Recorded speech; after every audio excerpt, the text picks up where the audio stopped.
The first thing that Jesus teaches his disciples is when you ask or when you pray, you need to ask or pray with bold confidence.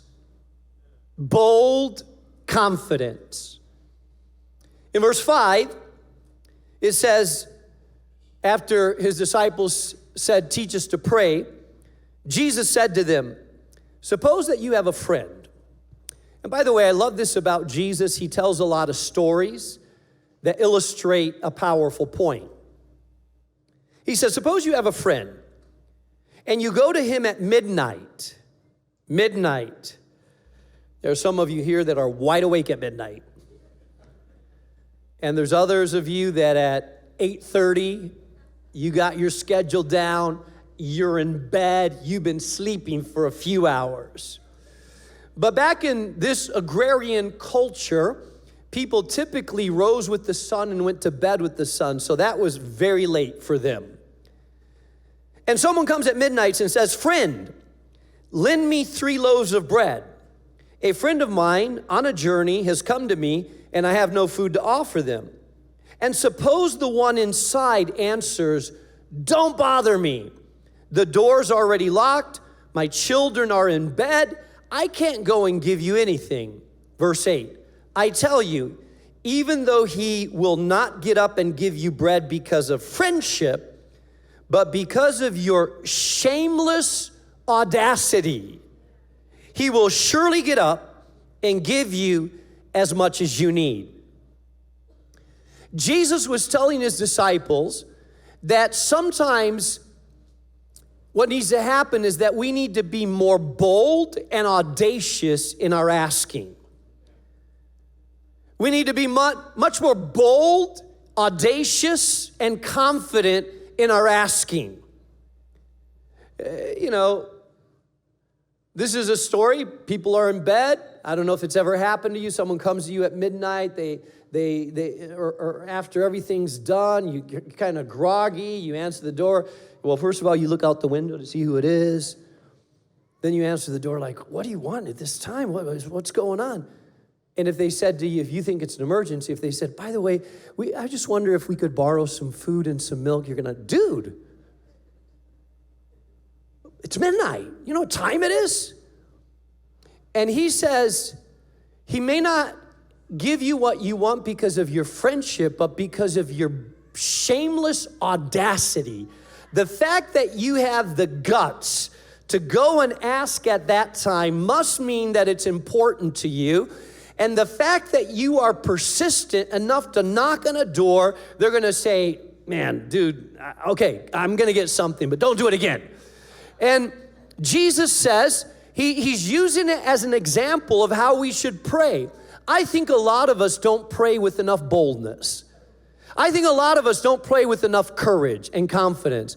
I think that some of us need to start praying in ways that are much more bold, audacious, in ways that are much more not cocky, but bold before God. My father was an example of this. My parents moved to, my parents grew up not too far outside of Chicago, maybe 45 minutes outside of Chicago. And God called them to the mission field, and so they went to Costa Rica, and then they went to Chile, where my father rode a horse to the mountains in Chile. But they felt like they wanted to go to a place that was less reached. And so my dad and 2 other buddies got their motorcycles and traveled around Spain. They were looking for a city in Spain that had no Christian evangelical Bible-believing church there. And they found a city in northern Spain of 130,000 people that had no evangelical Bible-believing gospel-preaching church there. And they said, this is where we're going to plant a church. And it had no churches because it was a hard place to plant a church. At the time, there was a fascist dictator that was leading the country, and he ran it with a military grip. And so no one would rent a place to us when they found out that we wanted to use it for religious services, except we managed to rent a horse stable. And so for 5 years, we met in a horse stable. That was our church. It was, the troughs were there. A horse was still over on the other side of the building. It was very rustic.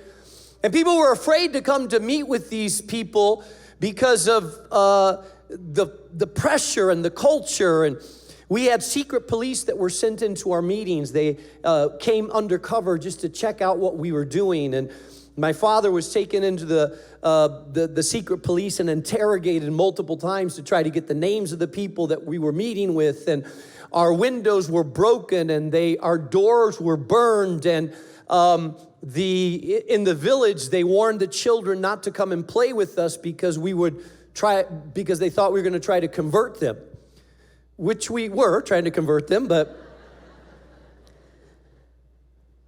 and it was very slow. It was very hard. A very small group of people.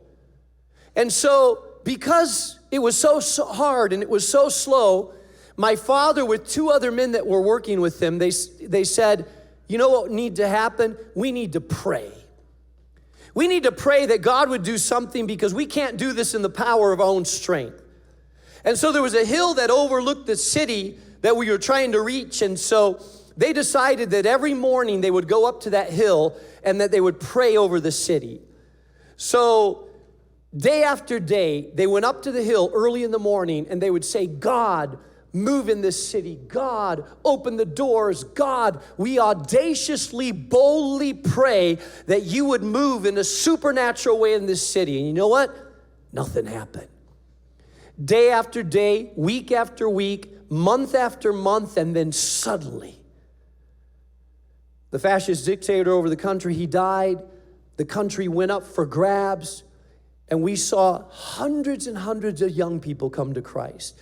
We were baptizing them in the river. They were overflowing in our place. We were 16, 17, 18-year-olds coming to Jesus, open to God. And God did a revival in that city that now there's a bunch of churches that were planted because of the audacious, bold prayer.